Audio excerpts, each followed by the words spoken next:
नमस्कार, मी अमित कोळेकर आणि आपण ऐकत आहात तरुण भारत पॉडकास्ट. आजच्या बोधकथेला मी सुरुवात करतोय. आजचा आपला विषय आहे संधीचा फायदा. एकदा एका मंदिराच्या पुजाऱ्याच्या गावात पूर येतो. लोक गाव सोडून जायला सुरुवात करतात. जेव्हा ते पुजाऱ्याला आपल्याबरोबर यायला सांगतात तेव्हा तो नाकारतो. तो त्यांना सांगतो की माझा देवावर पूर्ण विश्वास आहे आणि देव माझं नक्की रक्षण करतील. बघता बघता पुराचं पाणी वाढू लागतं आणि अख्खं गाव त्यात वाहून जातं. इतक्यात त्या पुराच्या पाण्यातून एक माणूस पोहत पोहत पुजाऱ्याच्या घराजवळून जात असतो. तो पुजाऱ्याला आपल्या पाठीवरून वाहून न्यायची तयारी दर्शवितो, पण पुजारी ते नाकारतो. थोड्या वेळाने एक होडी येते, पण तो त्यातही बसायला तयार होत नाही.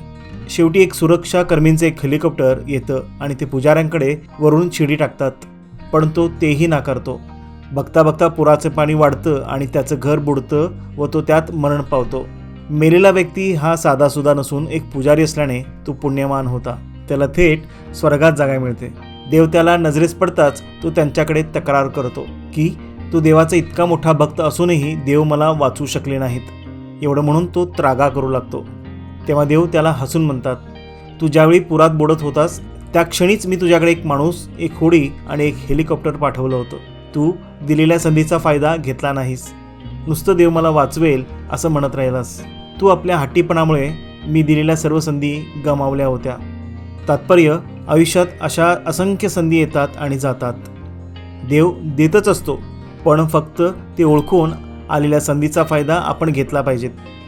मित्रांनो, तुम्हाला जर काही गोष्ट आवडली असेल तर एक लाईक करून शेअर जरूर करा. भेटूया पुढच्या वेळी एका नव्या बोधकथेसह. तोपर्यंत धन्यवाद.